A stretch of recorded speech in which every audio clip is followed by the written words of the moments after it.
السلام علیکم ورحمۃ اللہ وبرکاتہ۔ نحمدہ ونصلی علی رسولہ الکریم، اما بعد فاعوذ باللہ من الشیطان الرجیم، بسم اللہ الرحمن الرحیم۔ الا بذکر اللہ تطمئن القلوب، صدق اللہ العلی العظیم وصدق رسولہ النبی الکریم، ونحن علی ذلک من الشاہدین والشاکرین والحمد للہ رب العالمین۔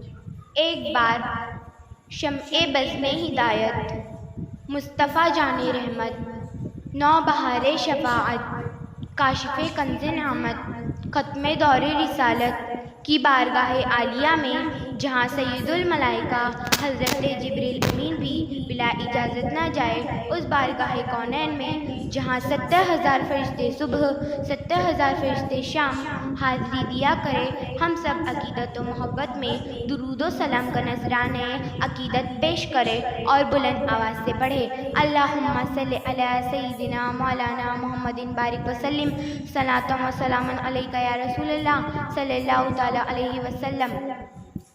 افضل عبادتوں میں عبادت نماز ہے، حکم خدا ہے، ناز شریعت نماز ہے، روشن ہوا بیان اقیم الصلاۃ سے ارکان دین حق میں پرعظمت نماز ہے، بن کر نشان مسلم و کافر کے درمیان ایمان کی جہاں میں علامت نماز ہے۔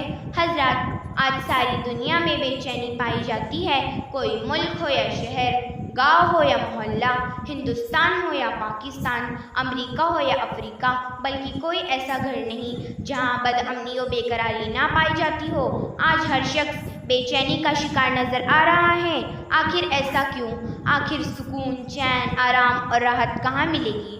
آؤ سکون و چین، آرام و راحت تلاش کرے۔ کیا ہندوستان میں ملے گی؟ نہیں۔ کیا امریکہ میں ملے گی؟ نہیں۔ کیا افریقہ میں ملے گی؟ نہیں۔ اے مسلمانوں، لیکن جب میں نے قرآن سے سوال کیا کہ اے قرآن تو ہی ہماری رہنمائی فرما، آخر چین و سکون کہاں ملے گا، تو قرآن نے جواب دیا، اے سائل پوچھتا ہے کہ چین و سکون کہاں ملے گا، تو سن، الا بذکر اللہ تطمئن القلوب، اللہ کے ذکر سے دلوں کو چین و سکون ملتا ہے۔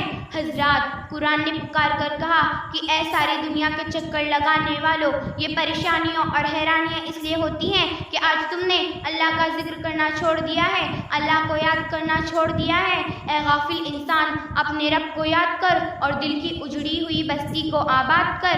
پروردگار عالم نے ذکر کے متعلق متعدد مقامات پر اس کا ذکر فرماتے ہوئے ارشاد فرمایا، وَاذْكُرُوا اللَّهَ ذِكْرًا كَثِيرًا، اور اللہ کو کثرت سے یاد کرو۔ حضرات، حضرت ابو سعید ارشاد فرماتے ہیں کہ ایک مرتبہ میں حضور صلی اللہ تعالیٰ علیہ وسلم کی بارگاہ اقدس میں نے عرض کیا کہ یا رسول اللہ صلی اللہ تعالیٰ علیہ وسلم، کون سا بندہ اللہ تعالیٰ کے نزدیک افضل و اعلیٰ ہے اور قیامت کے دن بلند درجے والا ہے؟ رسول اللہ صلی اللہ تعالیٰ علیہ وسلم نے ارشاد فرمایا، اللہ کا بہت ذکر کرنے والا مرد اور بہت ذکر کرنے والی عورتیں ہیں۔ پھر عرض کیا گیا کہ یا رسول اللہ صلی اللہ تعالیٰ علیہ وسلم، کون سا بندہ اللہ تعالیٰ کی بارگاہ میں غازی ہے؟ رسول اللہ صلی اللہ تعالیٰ علیہ وسلم نے ارشاد فرمایا، غازی وہ ہے جو کفار و مشرکین پر اتنی تلوار چلائے کہ تلوار ٹوٹ جائے اور خون میں رنگ جائے، مگر اس سے بھی بڑا غازی وہ ہے جو راہ خدا میں جہاد بھی کرے اور ذکر الہی میں ہمیشہ مشغول بھی رہے۔ حضرات، یہی تک محدود نہیں، آئیے تاریخ کی روشنی میں واقعہ سماعت فرمائے۔ حضرت سدی سکتی علیہ رحمہ سے مروی ہے، انہوں نے ارشاد فرمایا کہ میں نے ایک مرتبہ حضرت جرجانی رحمت اللہ تعالیٰ علیہ کے پاس ستو دیکھا، اس سے وہ اپنی بھوک مٹا لیتے۔ میں نے عرض کیا کہ حضور، آپ کھانے میں کوئی دوسری چیز کیوں نہیں کھاتے؟ حضرت جرجانی رحمت اللہ تعالیٰ علیہ نے ارشاد فرمایا، میں روٹی وغیرہ چبانے اور ستو کھانے کے درمیان 9ویں مرتبہ سے زیادہ اللہ تعالیٰ کی بیان کر لیتا ہوں، لہٰذا 40 برس سے ہم نے روٹی نہیں چبائی۔ حضرات، ان بزرگان دین کی زندگی کو اپنے سامنے رکھے اور اپنے حالات کو دیکھے۔ افسوس کی بات تو یہ ہے کہ مسجد سے صدا آتی ہے، حی علی الصلاح، حی علی الفلاح، آؤ کامیابی کی طرف، آؤ فلاح کی طرف۔ مؤذن پکارتا ہے آؤ کامیابی کی طرف، لیکن ہم آرام کی نیند سو رہے ہیں، بستر پر کھراٹے لے رہے ہیں۔ مؤذن پکارتا ہے الصلاۃ خیر من النوم، یعنی نماز نیند سے بہتر ہے۔ ہمارے کانوں میں اذان کی آواز آتی ہے، لیکن ہم اذان کی آواز سننے کے باوجود بھی آرام کی نیند سو رہے ہیں۔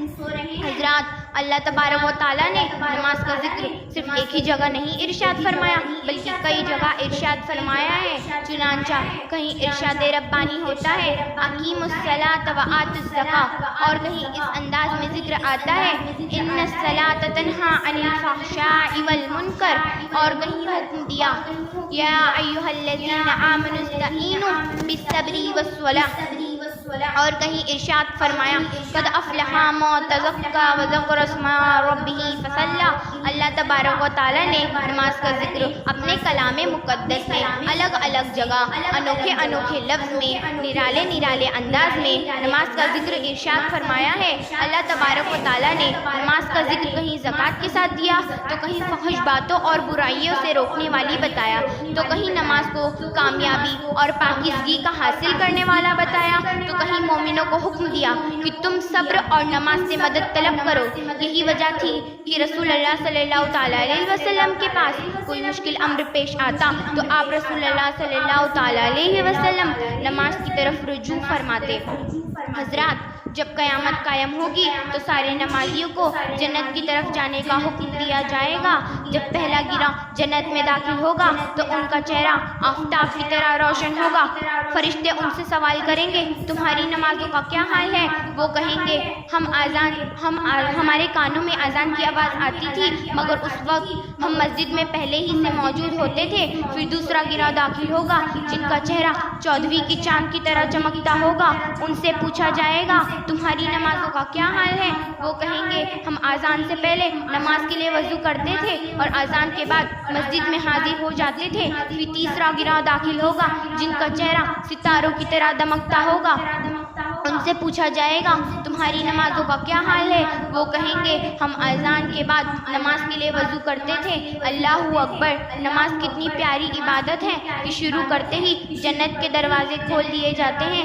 چنانچہ حضرت امامہ رضی اللہ تعالیٰ عنہ سے روایت ہے کہ سرکار مدینہ صلی اللہ تعالیٰ علیہ وسلم کا فرمان عالی شان ہے کہ بندہ جب نماز کے لیے کھڑا ہوتا ہے اس کے لیے جنتوں کے دروازے کھول دیے جاتے ہیں، اس کے اور پروردگار عالم کے بیچ درمیان سارے پردے اٹھا دیے جاتے ہیں۔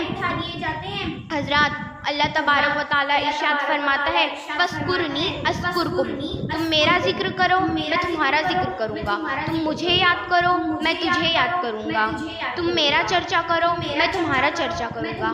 حضرات، آئیے اس ذکر سے متعلق حدیث رسول سماعت فرمائیں۔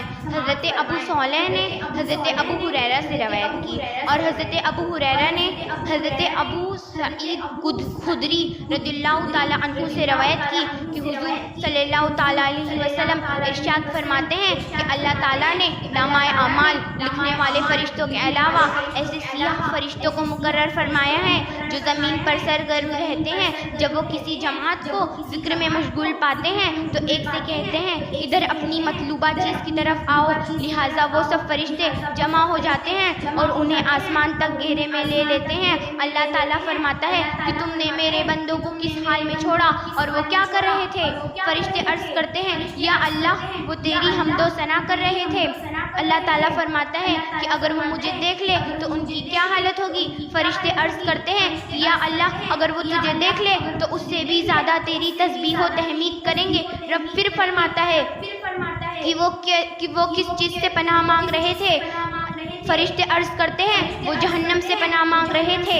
اللہ تعالیٰ فرماتا ہے کہ کیا انہوں نے جہنم کو دیکھا ہے؟ فرشتے عرض کرتے ہیں نہیں۔ اللہ تعالیٰ فرماتا ہے کہ اگر جہنم کو دیکھ لیں تو اور زیادہ بھاگیں گے اور نفرت کریں گے۔ اللہ تعالیٰ فرماتا ہے کہ وہ کیا چیز مانگ رہے تھے؟ فرشتے عرض کرتے ہیں وہ جنت کا سوال کر رہے تھے۔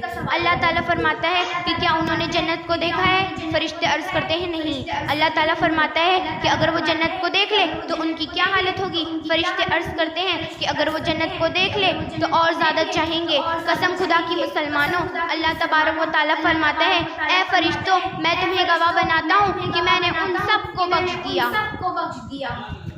حضرات، فرشتے عرض کرتے ہیں کہ ان میں فلاں بن فلاں بھی تھا جو کسی ضرورت کے لیے آیا تھا۔ اللہ تعالیٰ فرماتا ہے کہ وہ ایک ایسی جماعت ہے جس کا کوئی ہم مجلس ہو، ہم نشی ہو، وہ بھی محروم نہیں رہتا، میں نے اسے بھی بخش دیا۔